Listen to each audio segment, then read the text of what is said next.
Nis, tá muid a gáil beagán scríbhneoireachta I dhéanamh. Tá muid a gáil dhán a scríobh.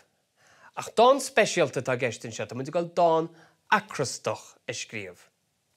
Nis chuil sib cantiríomh dhán acrostic, nó cet a geis le dhán acrostic. Beanna seo agus Spáinne mar ribe. Tuigeann tú focail nó téama ar nús focail Cairde mar hampla. Agus scríobh tú meach chuim litir ceann faoin na chéile mar sin. Tuigeann tú gach litir an sin den ocail nó den téama Cairde seo agus úsáidfidh mar 100 litir go chuile Ábhar. Spáinne mar ribe seo. Tuigeann focail Cairde agus ceirt a geist le Cairdes I do thuairimse nuair tá tú scríobhann dán. Crack agus cóúdar. Ama sa chlós. Is brá lam iad. Réineann muid rudaí le na chéile. Déanann muid rudaí deasa le chéile. Alín, spórt agus sprí.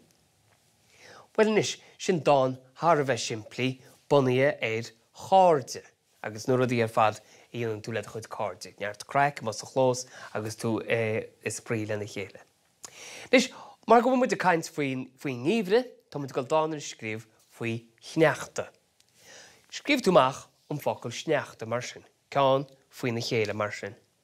Agus tá muid a gáil chuin litir a úsáid chun tús a chur le gach Ábhar. Smaoineann is Sneachta. Nuair a bhíonn Sneachta an, bíonn neart sprí agus spórt mar sin agus tú má is sprí sa Sneachta. Mar sin, 100 litir, ar 100 líne, spórt agus sprí. Spórt agus sprí. Bhí neart gáirí agus neart grín freisin nach mian agus tú má is sprí sa Sneachta. Well sin in 100 líne eile. Neart, grín. Neart, grín. Is cluichí beter? Bí tú gimmert cluichí má sa Sneachta? Neart, grín is cluichí. Is eispéras iontach a bhíonn sad nuair a bhíonn tú má sa Sneachta nach a. Eispéras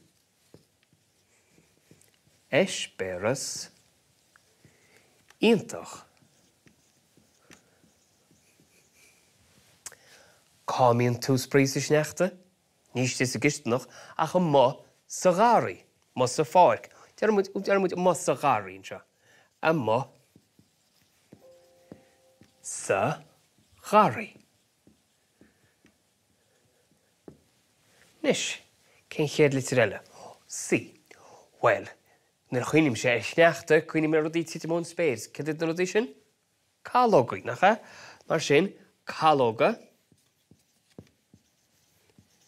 ag titim. Cálóga ag titim. Titimón spéir. Nis tá san ar fad go mín se anúr nuair a bhíonn se chur Sneachta nach mian. Mar sin caithe tú éadach te a bheith ort agus hata ar de cheann. Mar sin, hata ar mo cheann.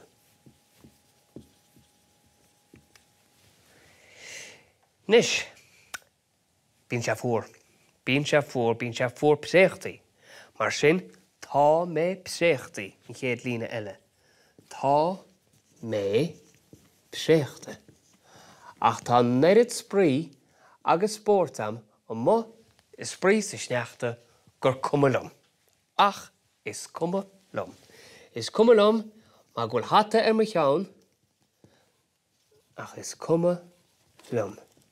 Agus beidir ghfuil lámhíní ort agus cóta mór agus nach neiríonn tú an uacht. Déithe muid se mar sin. Spórt agus sprí neart grán is cluichí. Eispéras iontach a mo sa gáirí.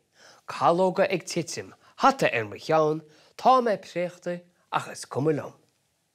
Nis, má scríobhann sib cheangan na dánta mar seo, seolaisteach an seo in iad a Cúla4 Scoil, ba bhreálinn iad a léamh.